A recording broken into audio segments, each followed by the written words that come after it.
이 새벽에 하나님의 위로와 은혜가 여러분들 가운데 함께 하시기를 주님의 이름으로 축복합니다.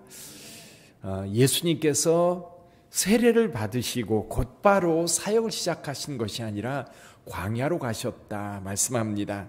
여기 보면 성령의 충만함을 입어 요단강에서 돌아오사 광야에서 40일 동안 성령에게 이끌려 성령 충만 받았고요. 성령에 이끌려 성령께서 지금 광야 생활을 주도하고 있음을 봅니다. 광야에서 40일 동안 금식하며 기도하실 때에 이 금식 기간이 다 끝나갈 무렵에 아마도 마귀의 시험을 받으신 것 같아요. 여기 마귀의 시험이 세 가지로 옵니다. 첫 번째는 굶주린 예수 그리스도께, 굶주렸다는 얘기는 육신을 입은 사람이라는 거지요. 너무 굶주려 있는 상태에서 이 사단이 말합니다.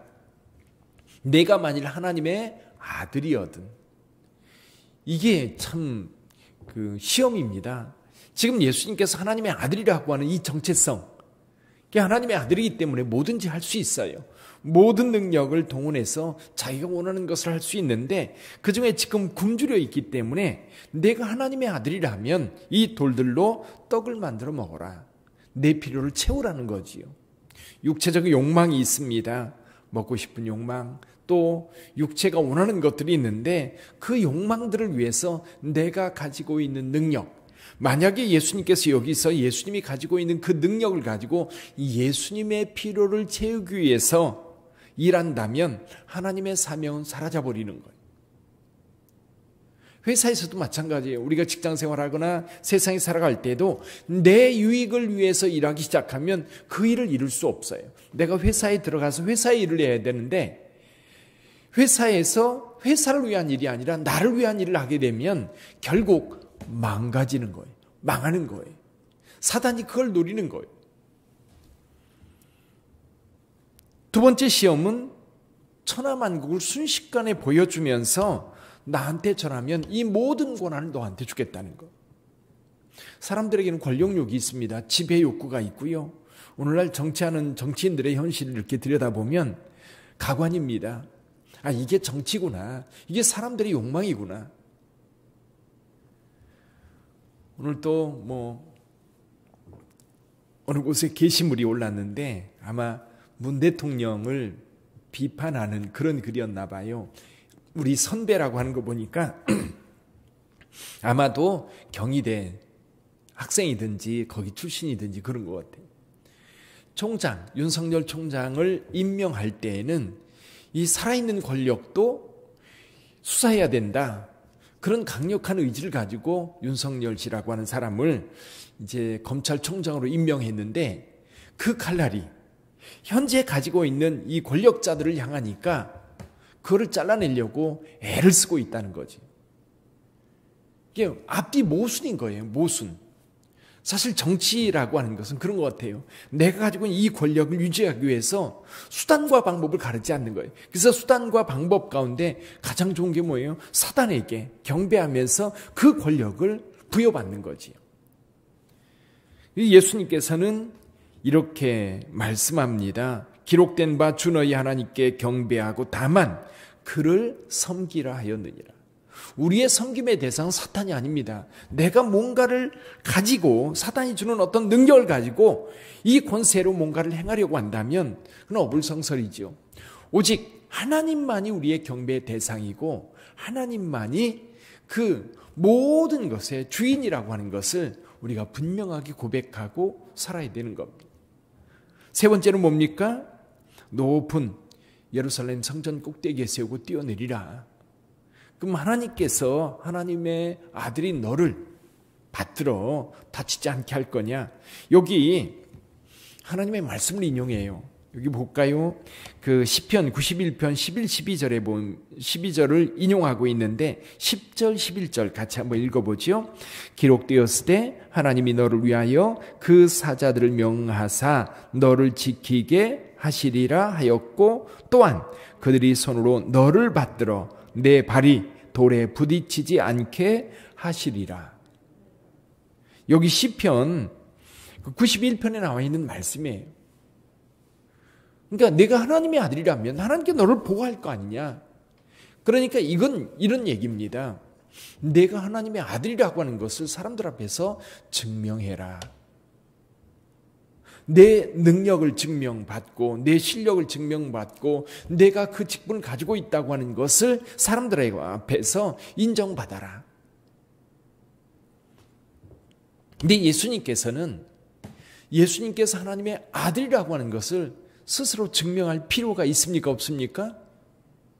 그거를 증명하려고 한다면 사실은 예수님의 사역 속에 그런 증명들은 많이 나와요. 끊임없이 나옵니다. 그런데 예수님께서 사람들에게 내가 하나님의 아들이다, 그거를 증명하기 위해서 나선다고 한다면 하나님의 사명이 사라져버리는 것. 저와 여러분들이 신앙생활하면서 그렇습니다. 우리 하나님께서 저와 여러분들을 불러 직분도 주시고 능력도 주시고 권세도 주셨습니다. 그것은 하나님 나라와 하나님 영광을 위한 것이에요. 지금 예수님께서 하나님의 아들로 오셔서 하나님의 일을 하기 전에 사단에게 이런 시험을 받았는데 이런 시험들은 사역이 끝날 때까지 계속돼요. 또 저와 여러분들에게도 여전히 계속됩니다. 이걸 이겨야 하나님의 사명을 감당할 수 있고 하나님의 일을 이룰 수 있어요. 교회 안에서도 마찬가지입니다. 주님의 일을 하는 저와 여러분들이 여기 내 능력으로 내 필요를 채우기 시작하고, 그리고 내가 권력을 얻기 위해서 수단과 방법을 가리지 않는데 그중에 사단에게 경배하면서까지 자기 권력을 유지하려고 하거나 또는 사람들 앞에 내가 어떤 사람인가를 증명하려고 나서면 결국 하나님의 일은 이루어지지 않습니다. 이 시험을 다 이기고 예수께서 사역을 시작하셔요. 네, 제일 먼저 나사렛에서 배척당하는 모습을 봅니다. 예수님께서 전하는 그 말씀이 너무나도 은혜로운 거예요. 그런데 문제는 뭐냐면 여기 22절입니다. 그들이 다 그를 증언하고 그 입으로 나오는 바 은혜로운 말을 놀랍게 여겨 이르되 이 사람이 요셉의 아들이 아니냐.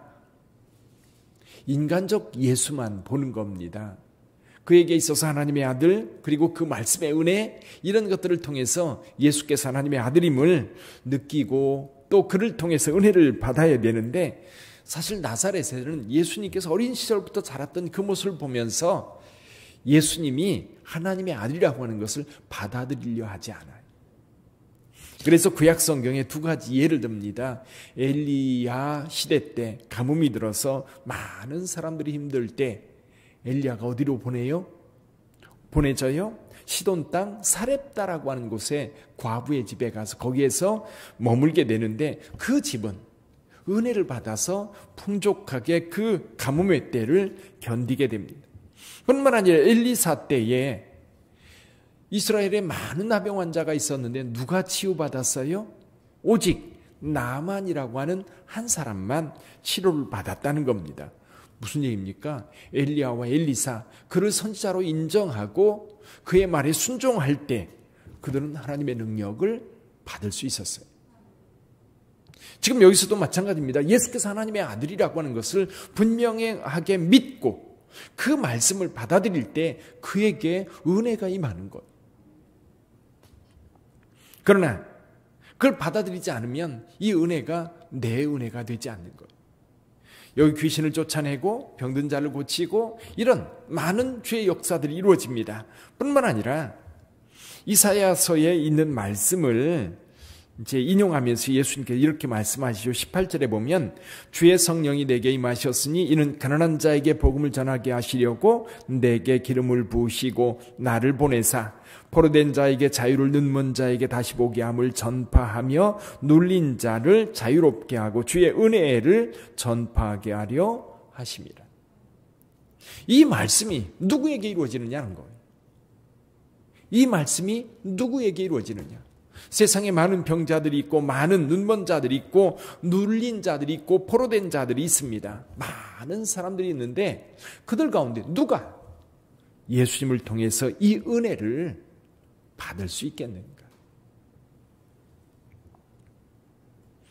그것은 다름 아니라 예수께서 하나님의 아들이심을 믿고 그 은혜를 내 삶 속에 받아들이는 자들이에요.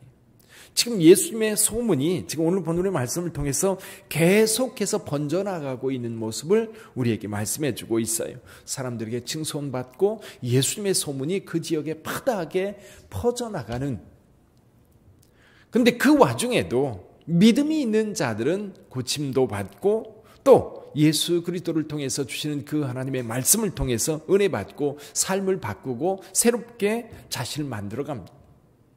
근데 아무리 은혜롭고 아무리 능력이 있어도요, 믿음으로 그걸 받아들이지 않으면, 그것을 전하는 예수가 어떤 분인가에 대한 분명한 고백이 없으면 그 능력이 내게 은혜로 다가오지 않아요.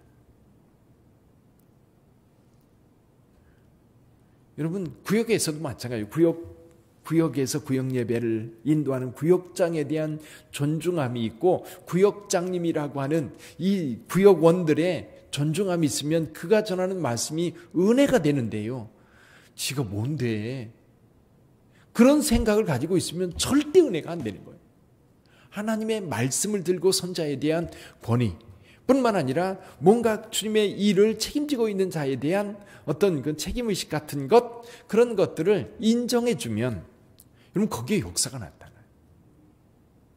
지금 하나님의 아들 예수님에 대한 인정함 그리고 수용, 이런 것들이 하나님의 역사를 계속해서 만들어가는 통로의 역할을 하고 있는 겁니다. 오늘 하루를 살아갈 때도 여러분 그냥 주어졌으니까 살아가는 게 아니라 오늘도 여러분 하나님의 자녀됨을 확신하고 오늘 또 성령님께서 여러분들과 동행할 줄 믿습니다. 그 성령님께서 여러분들과 함께 하실 때에 성령님의 은혜가 나와 함께 하고 있고 내 길을 인도한다고 하는 확신을 가지고 살아간다면 하나님께서 때때로 저와 여러분들을 도우실 뿐만 아니라 여러분 세상에 사단의 역사가 얼마나 많이 우리 가운데 작용을 합니까? 우리가 조금만 한눈 팔아도 사탄의 역사는요 우리를 넘어지게 만들려고 해요. 그럴 때 우리 성령님께서 저와 여러분들을 보호하시고 지켜주실 줄 믿습니다. 오늘 하루도 예수께서 하나님의 아들됨을 인정하고 그 이름으로 함께 살아가는 저와 여러분들이 되기를 다시 한번 축복합니다. 기도하겠습니다.